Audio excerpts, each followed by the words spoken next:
여러분 안녕하세요. 오늘 내용에는요 1등 농사, 최고 농사 위한 필요 1순위 잡초입니다. 제가 이제 앞서 그런 얘기 했습니다. 잡초를 발생을 줄이는 방법을 해서 잡초 해결하는 1순위다. 2순위가 뭐냐, 기술적으로 접근한다는 말씀을 드렸습니다. 자, 오늘은 뭐 좀 정반대적으로 얘기 될지 모르겠습니다만은 저는 최고 농사, 1등 농사를 짓기 위해서 필요한 게 뭐냐, 잡초라 봅니다. 그게 1순위입니다. 잡초가 없다 그러면 제가 지향하는 농사는 실패할 것이다, 못한다고 하는 얘기를 꺼낼 수밖에 없는, 제가 이제 벌써 농부가 된 지 45년 됐습니다. 1980년 미생물 배우기 위해서 연구소로 가면서 이제 계속 거기에서 여러 우리나라 농업 연구하는, 그때는 뭐 1인자들입니다. 다 우리나라에 뭐 대학이라든가 일반적으로 이제 연구하는 그런 곳이 거의 없을 때였으니까요. 오직 그 곳만 있는 곳이니까 그분들이 하는 연구는 뭐냐, 전부 다 그 당시는 1인자들입니다. 그분들한테 이제 뭐 그분이란 표현은 그렇습니다만은 저에게는 스승 같은 분들이죠. 다 박사, 석사, 그런 분들입니다. 자, 농사를 이제 그때부터 이제 접하기 시작했는데요. 제가 이제 농사를 배운 첫 기술이 뭐냐 그러면요, 미생물 다루는 겁니다. 그 다음에 조직 배양하는 겁니다. 제가 이제 이 기술을 배우니까 나중에 이제 뭐랄까요, 농사를 짓고 이제 여러 농민들 만나고 여러 돌아다니지 않습니까? 농업 관계자 만나면요, 미친 소리였습니다. 너무나 앞선 기술. 지금은 뭐 기술센터라든가 뭐 기술원이라든가 대학이나 다 있습니다만, 그때는 뭐냐, 우리가 이제 토양에서 작물을 키운다. 그럼 토양이 어떻습니까? 양분이 많아야지 않습니까? 그리고 미생물도 다양하게 있어야 되는데, 제가 이제 하는 조직 배양에서는 뭐냐, 흙과 같은 영양은 있어야 되는데 무균 상태여야 됩니다. 거기에서 이제 한 식물로 해서 여러 식물, 뭐 100개, 200개를 이제 무균 상태의 모종을 만들어내는 그런 방법이거든요. 지금은 뭐 보편적으로 돼 있습니다만, 그 당시는 그런 얘기하면 알아듣지는 못합니다. 얘기하고 심지어 뭐 싸우기까지 할 정도로 미친 소리 한다는 소리였거든요. 뭐 그때는 그때였고요.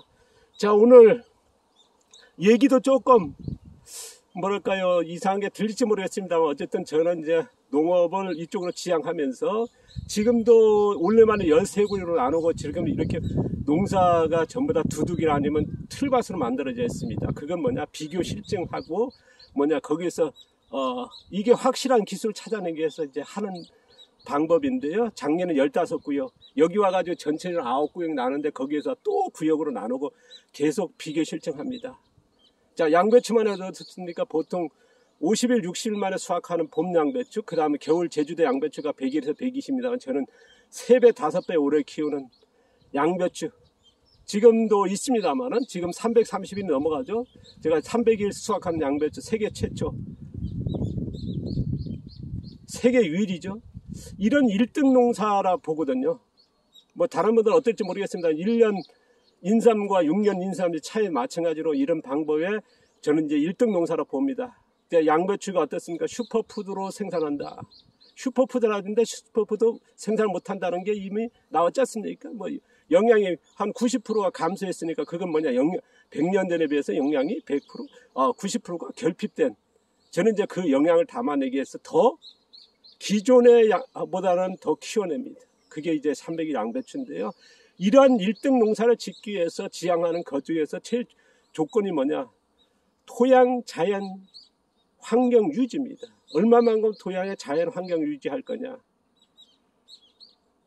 우리가 이제 토양하면 다양성이지 않습니까? 그러면 다양성의 토양에, 좋은 토양에 유지하는 방법은 뭐냐, 거기에 첫째 필요한 조건이 뭐냐, 서식 영양원이라고 하는 다양성, 그 다음에 지속성, 얼마만큼 공급하냐, 이거를 따라서 토양의 다양성이 유지되고요, 토양의 자연환경 유지가 얼마나 되고 있는지, 좋은지 나쁜지를 판가름 나는 핵심적인 거라 봅니다.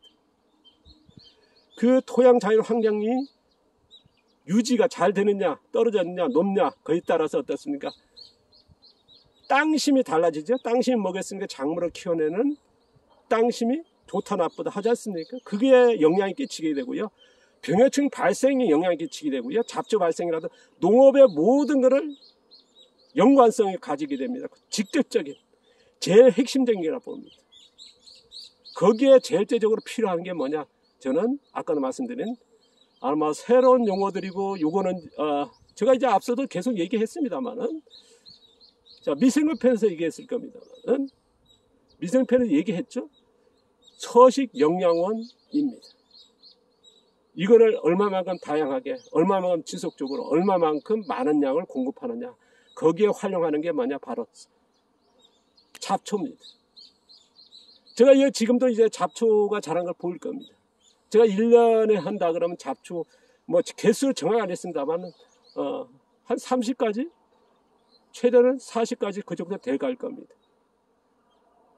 작물 또한 식물이니까요. 이것 또한 서식 영양원이 되는데 잡초에 비해서요. 이것들은 한 10분의 1 정도 서식 영양원의 가치로서는요. 전대 저의 방법의 농사에서는 그만큼 잡초에 근접합니다. 왜냐? 아까 양배추 300일 키우듯이 키우기 때문에. 그럼 거의 공급 일반적으로 비교했을 때는 그렇게 10분의 1 정도 됩니다만 저희 같은 경우는 거의 잡초에 가까운 그 정도. 뭐 잡초에 뭐 한 60, 70% 그 정도 되겠죠. 그렇다면 그만큼 서식 영양원 공급을 다양성으로 공급하게 그리고 지속적으로 그리고 많은 양을 공급할 수 있는 체제의 농사를 짓고 있는데 그 조건이 뭐냐? 거기 중에서 제일 핵심이 작물을 이렇게 제가 보시면 여기에 약혼이 있고 그 다음에 토종 옥수수 그 다음에 여기 왕꼬더비가 있고 또 토종가지가 있고 여러 가지 있습니다만 잡초 개수는 더 월등하죠. 그러니까 작물을 뭐 우리가 이제 한 가지만 키운다. 저 같은 경우는 이제 여러 혼작해서 키우고 그 다음에 연중 계속 키워나가서 그러니까 연차 협의 하니까 1년에 뭐 됐습니까?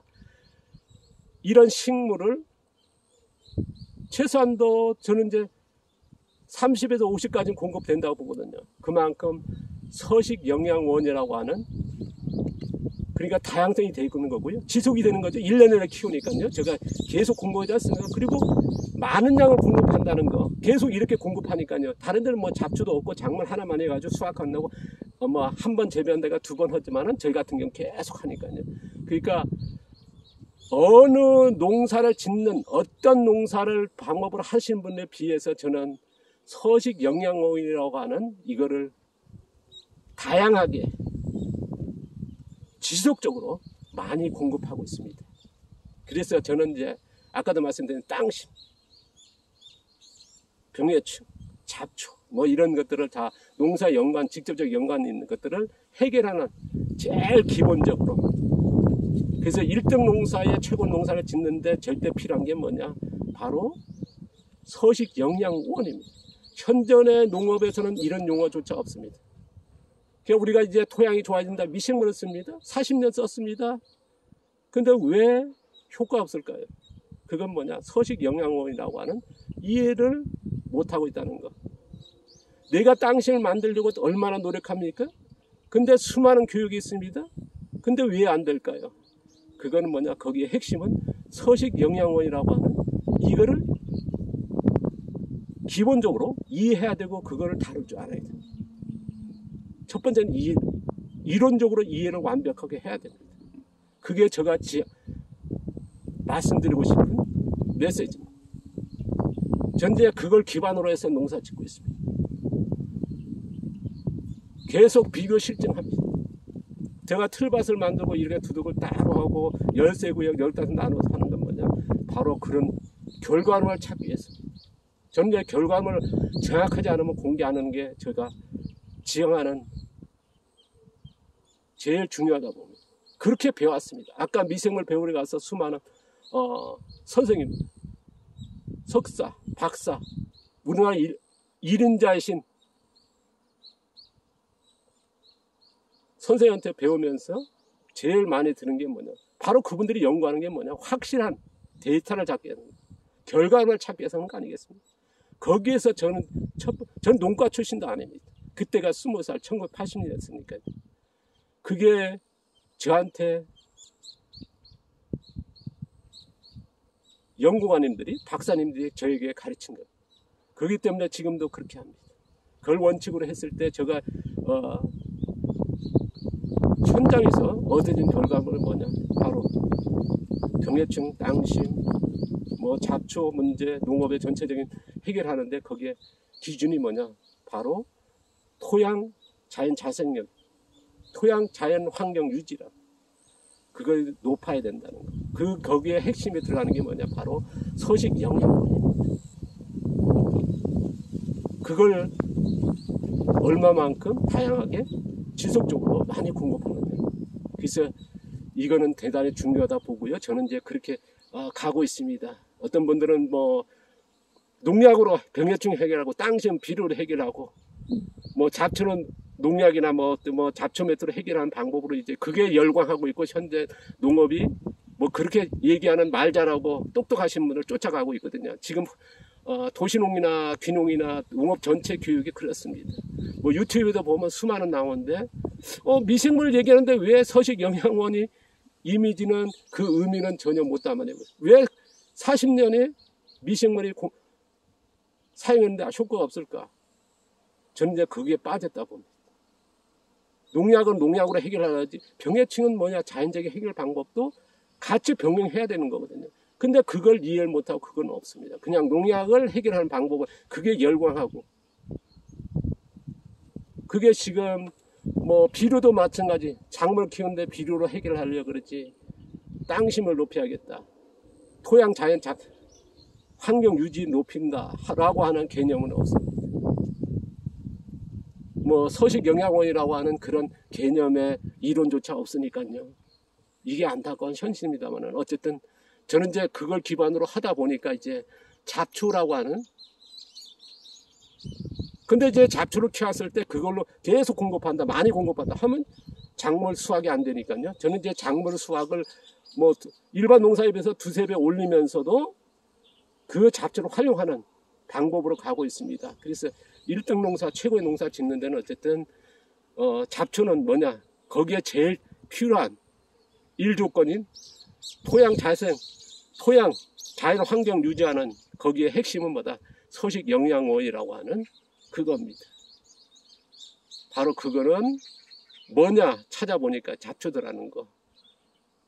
그래서 1순위로 저는 꼽고 있습니다. 감사합니다. 고맙습니다.